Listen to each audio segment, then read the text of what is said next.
Now at 5, authorities bring charges against 2 brothers in connection with a murder investigation.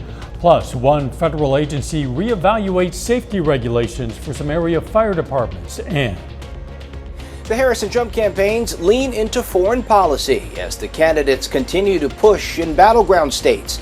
I'm Skyler Henry with their messages to voters and the latest CBS News polling. The 4 states' most watched news starts now. one of 2 brothers connected to the murder of a man in Jasper County, Missouri, is now formally charged with violent crimes in the Kansas City area. This is KOAM News at 5. I'm Dow Quick. Authorities say the suspects are 2 illegal immigrants from Honduras, Jose Cantarero Benitez and Adin Aman Cantarero Benitez. Investigators believe they were headed to Oklahoma to buy meth, but got stranded in Joplin and were out of money.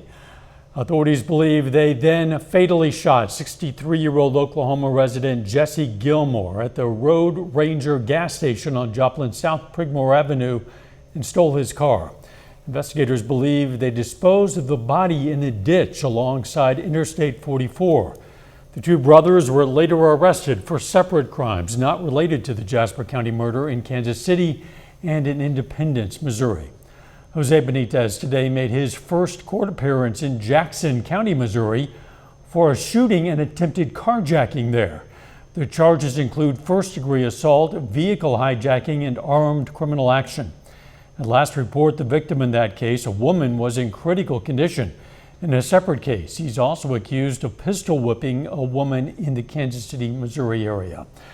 The Jasper County Prosecutor's Office had already filed charges against Aiden Benitez, including first-degree murder, robbery, and abandonment of a corpse.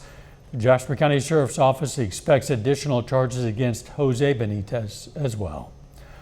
OSHA says they're reevaluating proposed regulations that would impact fire departments. Since the agency announced their proposal in February, the regulations have faced backlash from fire departments, the National Volunteer Fire Council, and even state representatives. Concerns around the ability for volunteer and rural departments to comply with regulations. Many of those departments already struggle with funding. We are having a difficult time now, as things sit, to be able to get volunteers in rural areas. If this goes through, it's going to make it almost impossible. In a statement, OSHA says it's considering excluding volunteer departments entirely.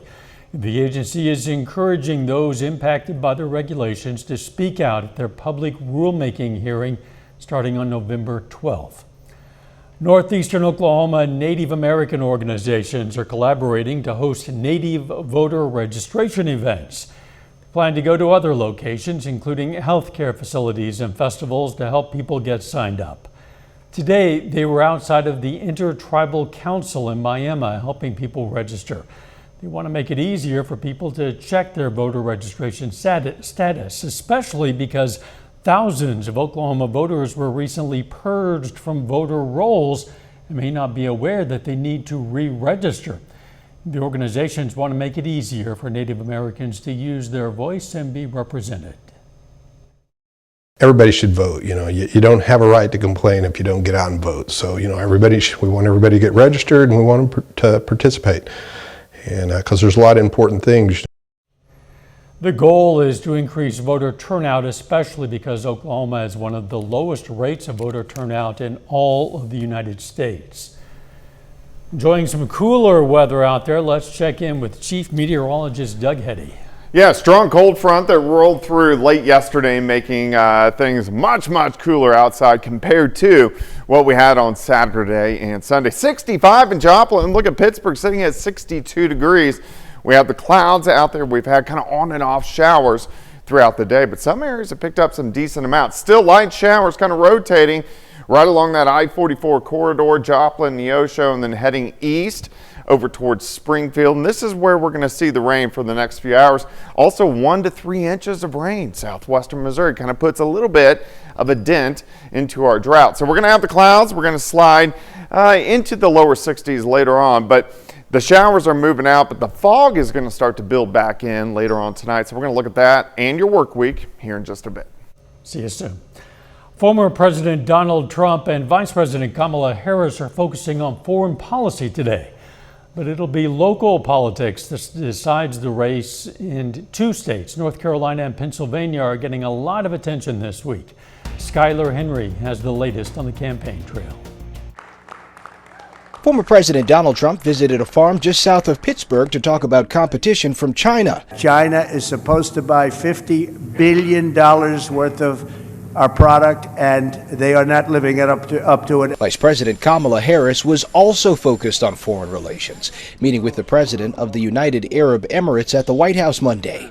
She scheduled a campaign in Pittsburgh Wednesday, underscoring the importance of the Keystone State in this year's election.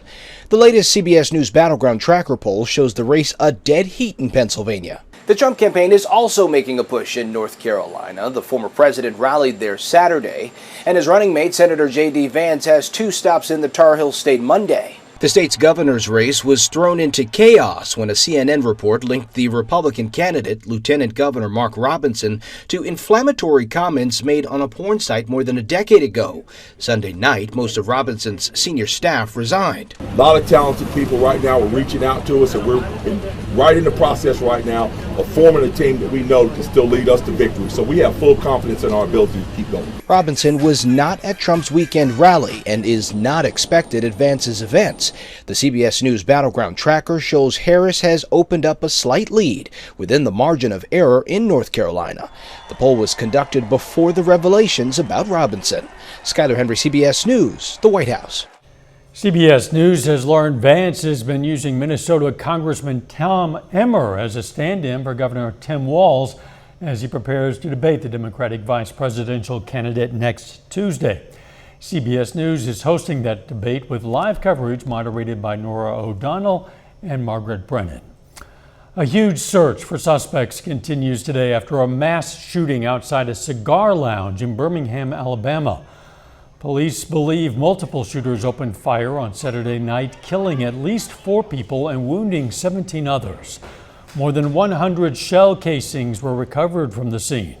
Police believe at least one weapon was outfitted with an illegal Glock switch, which allows a handgun to fire as fully automatic. The Israeli military says its air force has struck more than 300 Hezbollah targets in Lebanon today.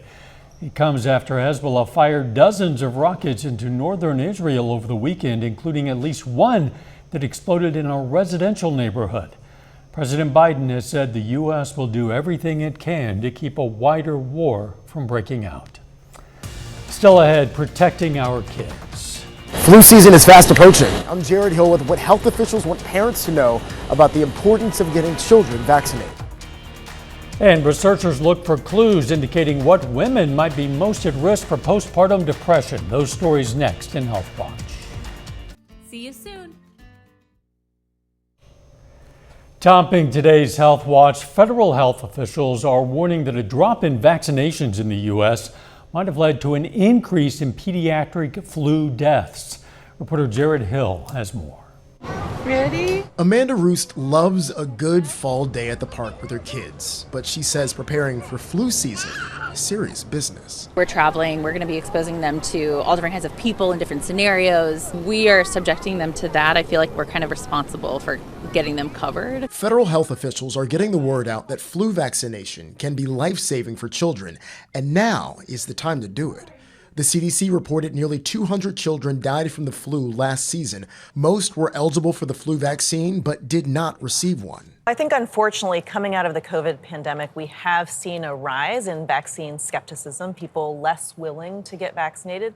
And as we've seen with the pediatric flu vaccines, that has led to increased hospitalizations as well as, unfortunately, some deaths. The American Academy of Pediatrics recommends everyone 6 months and older get the annual flu vaccine. But the uptake was down last year. Just 54% of kids got vaccinated. Sometime, say before Thanksgiving, say mid-November, you want to get your flu shot, your COVID shot. But that said, whenever you can get it done, you should get it done, even if it's a bit earlier than that. Children under 5 are at high risk for flu complications, as well as older adults, pregnant women, people with underlying conditions like asthma, diabetes, and heart disease, and the immunocompromised. My kids who can sustain it can contribute more to keeping the flu at bay. They're protecting themselves and their community. Jared Hill, CBS News, New York. The Food and Drug Administration just announced the flu mist nasal spray vaccine will become the first self-administered flu vaccine that can be done at home. The vaccine is not expected to be available for this upcoming flu season, and doctors say the vaccine is not as effective as the traditional flu shot historically. In a small study of pregnant women, researchers were able to find activity in a specific area deep in the brain that's linked to the regulation of negative emotions. Researchers in Germany say larger studies are needed, but the hope is that testing for this activity will help identify which women are most likely at risk for postpartum depression. New research from the Mayo Clinic reveals that alcohol-dependent men have different levels of certain hormones and proteins known to influence behavior than alcohol-dependent women. Researchers say the results imply that men and women with alcohol problems might benefit from different treatments. And older cancer survivors face double the risk of stroke and heart attack than cancer-free seniors. That's according to an analysis in the Journal of the American Cancer Society. Researchers in Australia found that chemotherapy was also connected to elevated rates of cardiovascular events. And that is a look at today's health news. A little later, a warning about scams targeting people looking for a home. Plus, we're going to have more rain in the forecast. We're going to look at that coming up.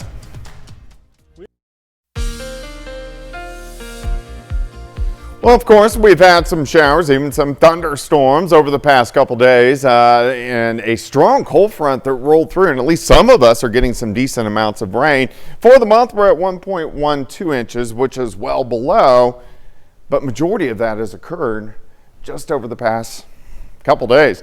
It's gloomy outside. We do have the showers. Nice shot. Indigo Sky Casino and Resort, Indigo, just outside of Seneca, Missouri. Look at the rain just kind of training along the I-44 corridor. It's been fairly light, but we've had some pockets of some stronger cells where you see the yellows and the oranges mainly north of Springfield at this point in time. But still, we have some light showers kind of along and south of I-44. These are going to continue to dissipate as we go through the evening hours as all this mess starts to roll out of here.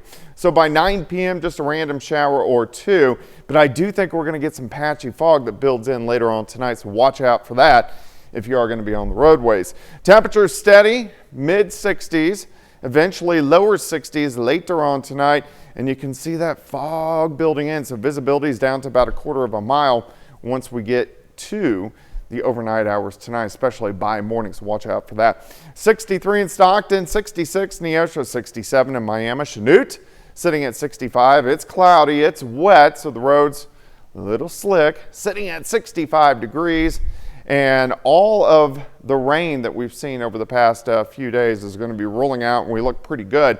So we're going to turn our eyes to the tropics. We have what is soon going to be a Hurricane Helene, which is going to track up Gulf of Mexico, Category 1, 2, possibly low-grade Category 3, and then kind of lift back into the southeastern parts of the U.S. But notice back here at home, we have some rain. This is due to our upper-level low that is kind of sitting on top of us right now. Once the hurricane comes in, they kind of rotate around each other. The disturbance hangs into the Carolinas, but that tropical moisture rides back toward the west and gives us chances for rain by the time we head into the second half of the week, which we can definitely use. Now, until that happens, we get some pretty nice days. We start near 60 tomorrow, 70 by noon. You can see a few light little showers rotating in during the afternoon, evening, here 7 p.m.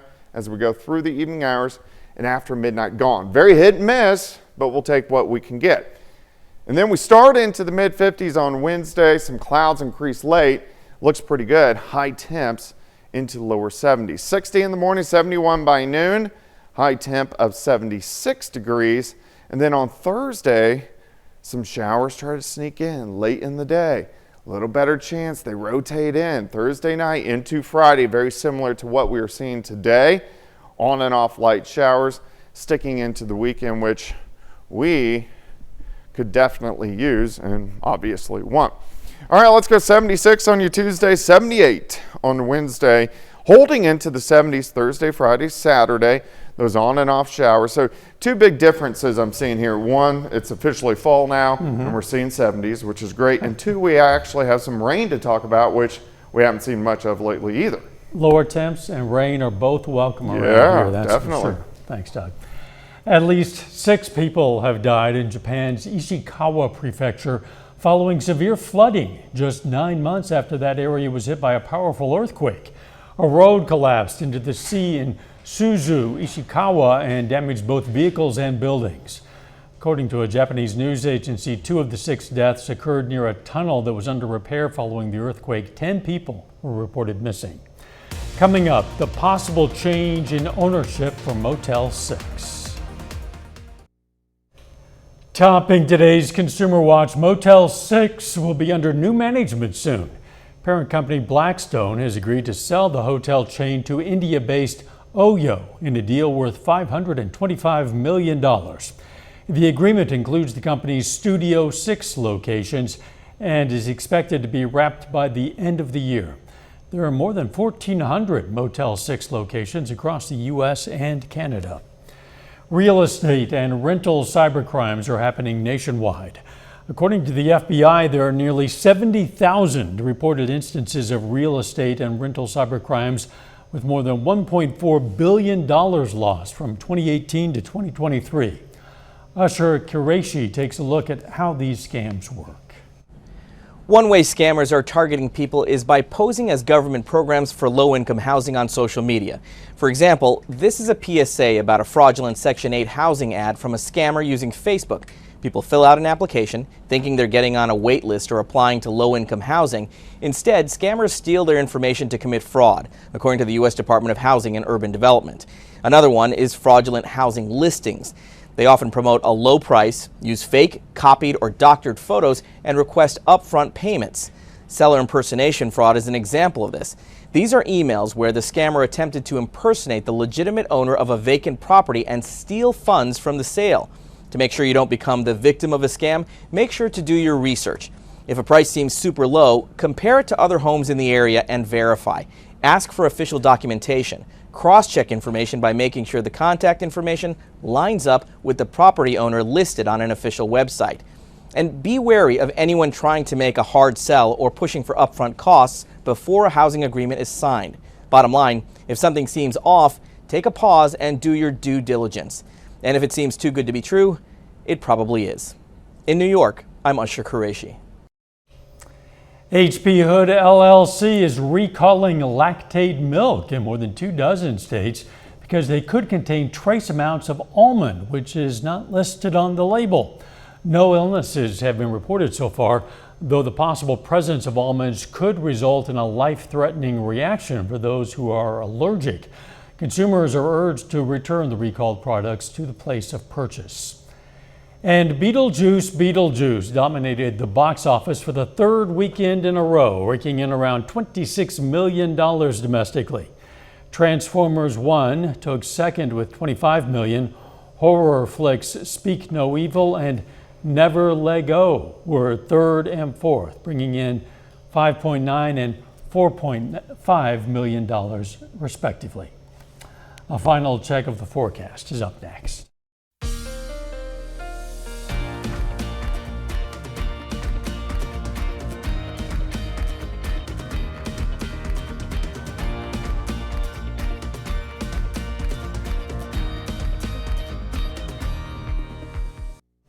It's not often that the weather follows the official change of seasons this precisely, but boy, we went from summer to officially fall, and it's like we turned a switch. The weather changed. We had record highs Thursday, Friday, Saturday, or at least near it. Then a strong cold front came through. Still some hit and miss showers throughout the evening hours, and then fog later on tonight. Afternoon showers tomorrow and evening. High temp 76. Wednesday looks great. Rain chances back in late this week. Loving the looks of those temps and the rain chances. Thanks for joining us. The CBS Evening News is next. And of course, we're going to be right back here for KOAM News at 6. See you then. Let's make it a great evening.